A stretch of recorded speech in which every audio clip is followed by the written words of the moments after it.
Hello students, आप सभी का अपना यूट्यूब चैनल इंडियन एजुकेशन 09 में मैं आलोक मिश्रा आप सभी का बहुत बहुत स्वागत करता हूं। जैसा कि मैं जो आप लोग को पढ़ा रहा हूं मध्यकालीन भारतीय इतिहास जो 714 ईस्वी से लेकर 1707 ईस्वी तक का ये काल मध्यकालीन भारतीय इतिहास काल कहलाता है।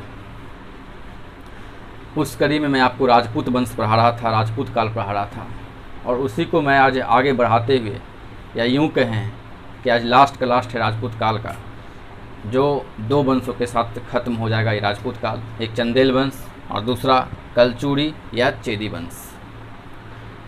तो ये सब पढ़ाने से पहले मैं आपको आज उन महान आत्मा मदर टेरेसा, जो एक गरीब के लिए एक निर्दय, जो एक निर्बल, जिसे खाने के लिए 2 वक्त की रोटी नहीं थी, अपना जीवन सर्वत्र पर न्यौछावर करने वाले उन महान आत्मा को मैं सत नमन करता हूँ। हालांकि एक बात कहा गया है कि स्नेह और प्यार या दया या कर्म एक छोटा सा ज़रूर ये वर्ड है, ये छोटा सा शब्द है, लेकिन इसके जो व्याख्या हैं, जो इसके जो अर्थ हैं, ये असीमित हैं, एक सागर है। और शायद जीवन इसीलिए है। दूसरों के लिए तो हालांकि हम सब जानते हैं कि बहुत कम लोग यहाँ हुए हैं जो दूसरों के लिए जिए हैं, अपने के लिए तो सारा दुनिया जीता है। लेकिन मदर टेरेसा एक ऐसे महान व्यक्तित्व, एक ऐसे महान आत्मा थी जो सारा जीवन उस गरीब के लिए, जिसे 2 वक्त के खाने की रोटी नहीं थी, वैसे गरीब के लिए जो रोड पर तड़प रहे थे, अपने बीमारी से जूझ रहे थे, और ऐसा बीमारी जो कभी ठीक नहीं हो सकता था, वैसे बीमारी के लिए उन्होंने उस सब अनाथ को अपना जीवन दिया। तो ऐसे महान आत्मा शायद इस धरती पर कभी कभी ही जन्म लेता है, और वो हमेशा के लिए सभी के दिलों में राज करते हैं। तो मैं फिर से उन महान आत्मा मदर टेरेसा को बहुत बहुत सत नमन करता हूँ। चलिए तो हम टॉपिक की ओर चलते हैं। तो कल मैंने आपको 2 वंश के बारे में पढ़ाया था, और आज मैं फिर ये 2 वंश, चंदेल वंश और एक कलचूड़ी या चेदी वंश के बारे में बात करूँगा, और इसी के साथ ये राजपूत काल ख़त्म हो जाएगा। उसके बाद मैं आपको दिल्ली सल्तनत पढ़ाऊँगा। तो चंदेल वंश में ये जानिए कि चंदेल वंश की स्थापना ननुक ने की थी। सबसे पहले ये जानिए कि चंदेल वंश जो थे वो थे भारत में कहाँ पर थे। तो चंदेल वंश भारत में पश्चिमी भारत, यमुना और नर्मदा नदी के किनारे बसे हुए थे। यमुना और नर्मदा नदी के किनारे भारत के पश्चिमी संपूर्ण भाग में फैला हुआ था ये चंदेल वंश। और अगर चंदेल वंश की बात की जाए तो चंदेल वंश गुर्जर प्रतिहार, जो मैंने आपको पढ़ाया था, तो गुर्जर प्रतिहार वंश के ही जागीरदार कहलाते हैं चंदेल वंश। यानी कि जब गुर्जर प्रतिहार वंश जब था तो उस समय ही अपने साम्राज्य का विस्तार, या यूँ कहें कि उसके ही उत्पत्ति से ये चंदेल वंश आया। तो चंदेल वंश की अगर स्थापना की जाए तो हालांकि इसका जो शुरुआत जो किए थे वो चंदेल वंश के राजपूत ऋषि चंद्रत्रेय वंशज माने जाते हैं। ये सभी चंद्रत्रेय के वंशज माने जाते हैं। और इसके स्थापना की बात की जाए तो चंदेल वंश की स्थापना ननुक ने किए थे। किसने किए थे? ननुक ने किए थे। और ननुक ने जो स्थापना किए थे वो खजुराहो के समीप बुंदेलखंड है। खजुराहो, जैसा कि आप जानते हैं, खजुराहो का मंदिर ये सभी चंदेल वंश की ही देन है, और खजुराहो का मंदिर मध्य प्रदेश में है।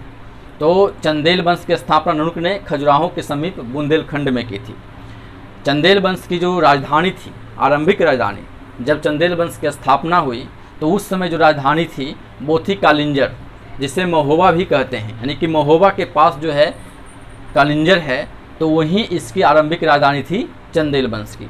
और नई राजधानी जो चंदेल वंश की हुई, यानी आने वाले जो शासक ने जो अपनी राजधानी को बदला, अपनी राजधानी को रखा, वो था खजुराहो, जिसे राजा धंगदेव ने राजधानी को स्थानांतरित किया था, कालिंजर से खजुराहो स्थानांतरित किया। तो याद रखिएगा कि चंदेल वंश की जो आरंभिक राजधानी थी वो कालिंजर थी, जो महोबा के पास है, और दूसरा जो राजधानी जो हुआ वो खजुराहो हुआ, जिसे राजा धंगदेव ने परिवर्तित किया था।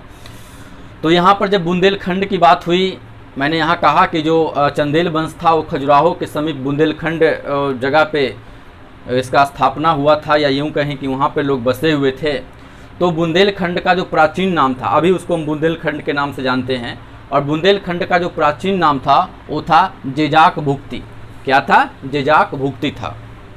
तो ये सारी जो बातें चंदेल वंश से हुई, जहाँ से क्वेश्चंस की पूरी संभावना होती है, फिर प्रीवियस आप क्वेश्चन से उठा के देखेंगे बीपीएससी या फिर एग्जाम का, तो आपको ये सारी बातें मिल जाएगी, यहीं से क्वेश्चन आते हैं। अब चंदेल वंश के जो प्रमुख शासक हुए, जहाँ से जो शासन यहाँ पर किए, कौन यहाँ पर शक्तिशाली शासन किए, कौन शक्तिशाली शासक थे, ये सारी बातें जो है प्रमुख शासक में ही आते हैं। हालांकि आप जानते हैं कि कोई भी वंश जो राजपूत वंश था उसका शासक बहुत ज़्यादा, हर वंश में बहुत ज़्यादा शासक किए, लेकिन उन्हीं में से हम कुछ ही लोग को पढ़ते हैं जिन्होंने कुछ ऐसे काम किए जिन्हें याद रखा जाए, या फिर जो एग्ज़ाम के पॉइंट ऑफ व्यू से ये क्वेश्चंस आते रहते हैं। तो प्रमुख शासक में जो सबसे प्रमुख थे वो थे यशोवर्मन। कौन थे? यशोवर्मन। तो चंदेल वंश में एक शासक हुआ करते थे जिनका नाम था यशोवर्मन, और यशोवर्मन प्रथम स्वतंत्र एवं सबसे प्रतापी राजा था। अब देखिए यहाँ पर एक वर्ड आया है कि स्वतंत्र, तो स्वतंत्र राजा थे। हालांकि इसके पहले जो भी राजा बने थे चंदेल वंश में, वो सब राजा गुर्जर प्रतिहार वंश, जैसा कि मैंने अभी आपको बताया कि गुर्जर प्रतिहार वंश के सभी जागीरदार थे चंदेल वंश। तो चंदेल वंश में जो प्रथम स्वतंत्र शासक हुए, कौन हुए? यशोवर्मन हुए, और सबसे प्रतापी भी हुए, सबसे शक्तिशाली भी हुए। तो एक्चुअली गुर्जर प्रतिहार वंश से ये अलग, उनके नियम कानून से अलग हट करके इन्होंने एक अपने स्वतंत्र राज्य की स्थापना की यशोवर्मन ने, ये चंदेल वंश में। दूसरा जो इन्होंने काम किया वो यशोवर्मन ने प्रतिहार राजा देवपाल को हराया। क्या क्या इन्होंने? तो प्रतिहार के राजा जो देवपाल थे उनको इन्होंने हराया, और एवं विष्णु की प्रतिमा को खजुराहो के विष्णु मंदिर में स्थापित किया। देखिए खजुराहो में जो मंदिर बना हुआ है, जो मध्य प्रदेश में मैंने अभी आपको बताया है, वो जो खजुराहो में जो खजुराहो में जो मंदिर है वो विष्णु को समर्पित है, विष्णु भगवान को समर्पित है। तो ये विष्णु की प्रतिमा को खजुराहो विष्णु मंदिर में स्थापित किया किसने? तो यशोवर्मन ने किया। यशोवर्मन कौन से वंश के थे? चंदेल वंश के थे। दूसरा जो इसमें जो महत्वपूर्ण शासक हुए वो राजा धंगदेव थे। राजा धंगदेव, जो कि मैंने अभी आपको तुरंत बताया धंगदेव के बारे में, कि नई जो राजधानी, जब चंदेल वंश की नई राजधानी बनती है खजुराहो में, तो वो स्थानांतरित कौन करते हैं, परिवर्तित कौन करते हैं? राजा धंग ही करते हैं। तो इसीलिए राजा धंगदेव यहाँ पर एक इम्पोर्टेंट शासक के रूप में आते हैं। राजधानी खजुराहो को बनाया धंगदेव ने जिन्नानाथ। देखिए राजा धंगदेव तो खजुराहो को राजधानी बनाया ही बनाया, इसके अलावा इन्होंने बहुत सारे मंदिर का भी निर्माण करवाया खजुराहो में। उनमें से कुछ मंदिर जो प्रमुख हैं, जहाँ से क्वेश्चंस आते हैं, मैं उन्हें उनको यहाँ पर लिखा है और उसके बारे में आपको बता रहा हूँ। जैसे देखिए धंगदेव ने जिन्नानाथ, वैद्यनाथ एवं विश्वनाथ, अब ये काशी वाला विश्वनाथ नहीं समझिएगा, ये विश्वनाथ जो है खजुराहो का अलंकृत मंदिर है, का निर्माण इन्होंने, जो खजुराहो में विश्वनाथ भी एक मंदिर है, तो उसका इन्होंने निर्माण करवाया था धंगदेव ने। तो धंगदेव ने जिन्नानाथ, वैद्यनाथ एवं विश्वनाथ, जो खजुराहो का अलंकृत मंदिर है, का निर्माण करवाया। तीसरा जो इसमें पॉइंट बनता है वो है कंदरिया महादेव। कंदरिया महादेव जो है वो भी खजुराहो में है, और कंदरिया महादेव मंदिर का निर्माण धंगदेव ने 999 ईस्वी में करवाया था।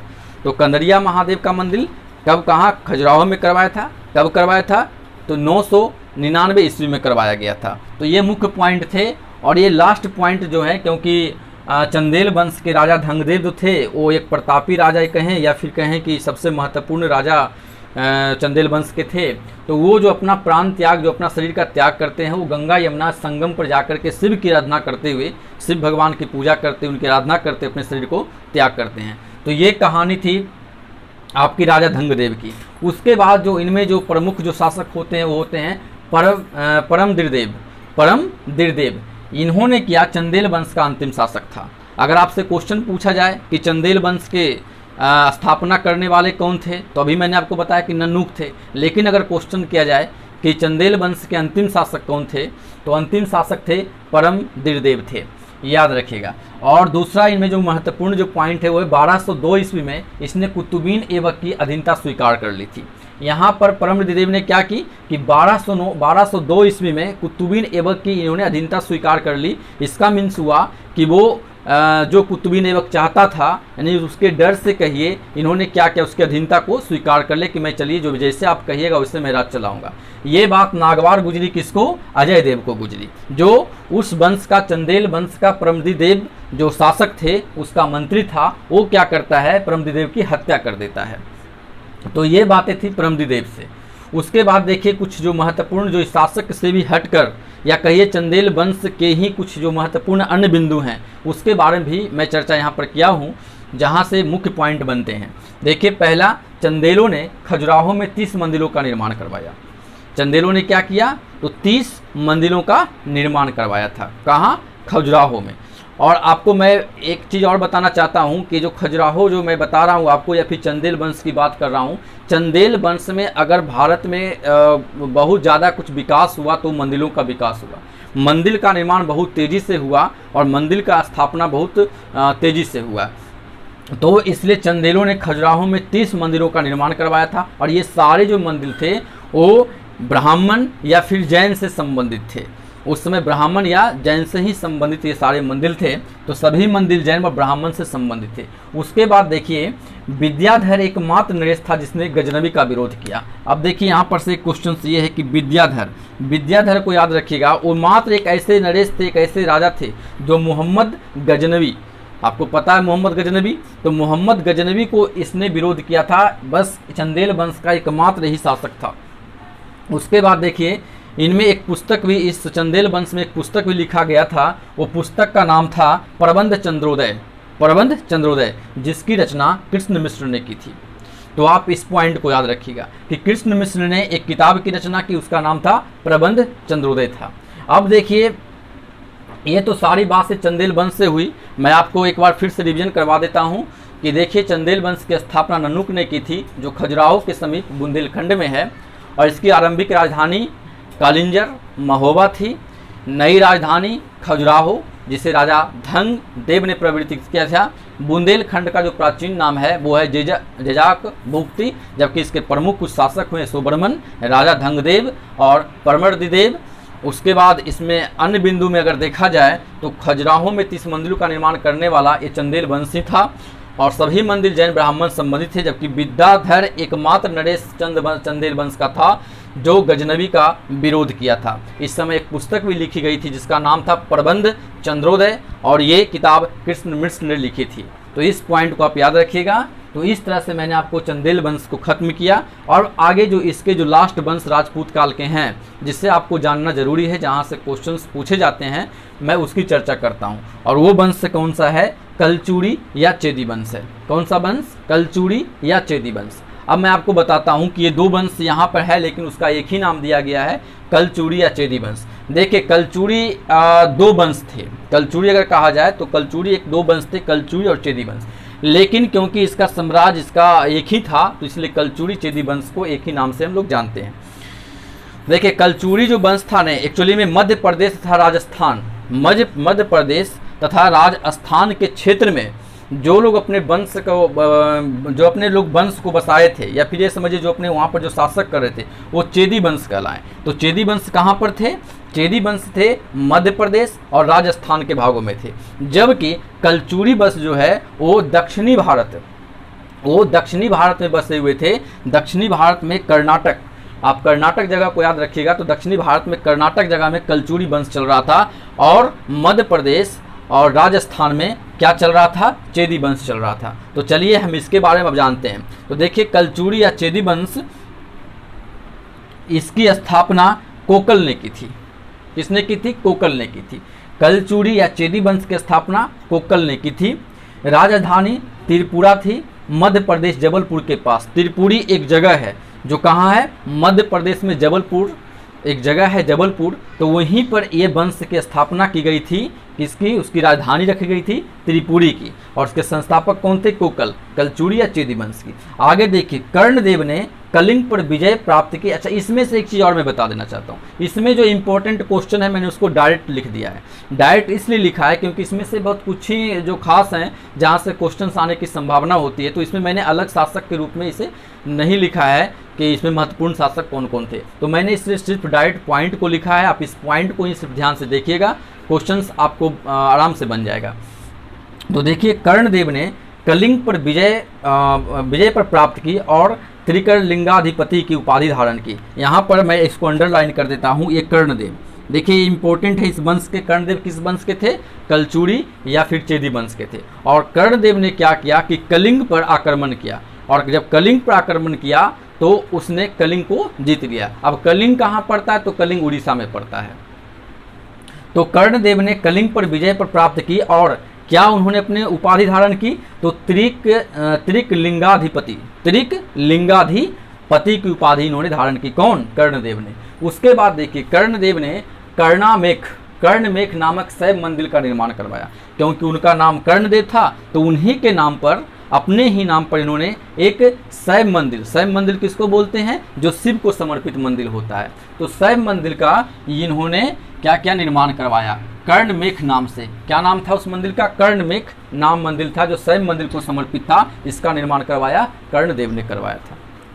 ये बातें ध्यान दीजिएगा। उसके बाद जो इसमें जो नेक्स्ट पॉइंट है वो गांगे देव ने विक्रमादित्य की उपाधि धारण की थी। देखिए, सब क्वेश्चन बहुत इंपॉर्टेंट होता है कि विक्रमादित्य की, या फिर वैसे क्वेश्चन होगा कि कलचूड़ी या चेदी वंश में विक्रमादित्य की उपाधि कौन से शासक ने उपाधि धारण किया था? तो गांगे देव ने किया था विक्रमादित्य की उपाधि। इसको मैं अंडरलाइन कर दिया हूँ, आप इसको एक बार देख लीजिएगा। गांगे देव ने विक्रमादित्य की उपाधि धारण की थी।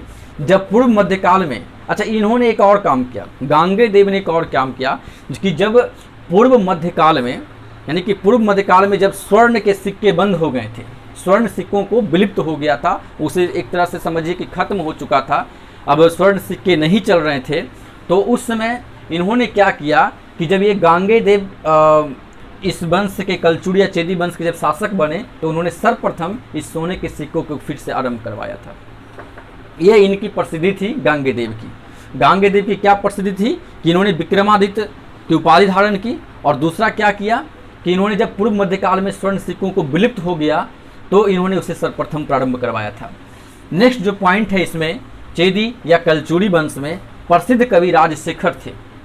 जो प्रसिद्ध कवि वहाँ के कौन थे? राजशेखर थे, जिन्होंने कलचूड़ी के दरबार में रहते थे। राजशेखर से क्वेश्चन आता है कभी कभी कि राजशेखर जो कवि थे वो किनके दरबार में थे? तो कलचूड़ी के दरबार में थे, कलचूड़ी या चेदी वंश के दरबार में थे। विजय सिंह इस वंश का अंतिम शासक था। तो इस तरह से याद रखिए कि विजय सिंह क्या था? इस वंश का अंतिम शासक था। तो अगर पूछा जाएगा कि चेदी वंश का संस्थापक कौन था, तो चेदी वंश का संस्थापक कोकल था, जबकि चेदी वंश का अंतिम शासक कौन था? तो विजय सिंह इसका अंतिम शासक था। इस चीज़ को याद रखिएगा। जैसे मैंने अभी आपको चंदेल वंश में एक बार फिर से रिवीजन कर दिया था, एक बार मैंने फिर से उसको बता दिया था, आपको मैं फिर से एक बार इसमें शॉर्ट में बता देता हूँ। तो कलचूड़ी चेदी वंश के संस्थापक कौन थे? कोकल थे, जिन्होंने राजधानी कहाँ रखी थी? त्रिपुरी, जो मध्य प्रदेश के जबलपुर के पास है। उसके बाद इसके जो सबसे जो महत्वपूर्ण सम्राट कहिए या फिर जो राजा कहिए वो थे कर्णदेव थे। और कर्णदेव ने क्या किया कि कलिंग पर विजय पर प्राप्त की और त्रिक लिंगाधिपति की उपाधि धारण की। त्रिक लिंगाधिपति की उपाधि धारण किसने किया था? कर्णदेव ने किया था। इन्होंने एक मंदिर भी अपने नाम पर बनवाया था, जिस मंदिर का नाम था कर्णमेख, और ये शैव मंदिर कहलाता है। उसके बाद देखिए, जो इसमें जो नेक्स्ट जो राजा हुए वो हुए गांगे देव हुए। उन्होंने विक्रमादित्य की उपाधि धारण की, और जब सोने के सिक्के बंद हो गए थे पूरे, तो उसको स्टार्ट करने वाला या उसको फिर कहिए शुरू करने वाला ही गांगे देव था। इस तरह से और विजय सिंह जो थे इस वंश के अंतिम शासक थे। तो मैंने आज आपको दो वंश खत्म कर दिया, और दो वंश के साथ साथ एक चंदेल वंश और कलचूड़ी चेदी वंश को खत्म करने के साथ साथ मैंने राजपूत काल, पूरा इतिहास का जो राजपूत काल होता है, मैंने आपको यहाँ पर ख़त्म कर दिया। अब इसके बाद जो नेक्स्ट जो वीडियो आएगा वो बहुत ही इंटरेस्टिंग और बहुत ही या यूँ कहें एग्जाम से हमेशा पूछे जाने वाले वीडियो रहेंगे। वो रहेगा दिल्ली सल्तनत में पढ़ाऊँगा। दिल्ली सल्तनत एक, जैसा कि आप जानते हैं कि दिल्ली सल्तनत की स्थापना कौन करता है? तो दिल्ली सल्तनत जब ऐबक जो रहता है वो करता है, तो भी ऐबक, हाँ ठीक है, वो करता है।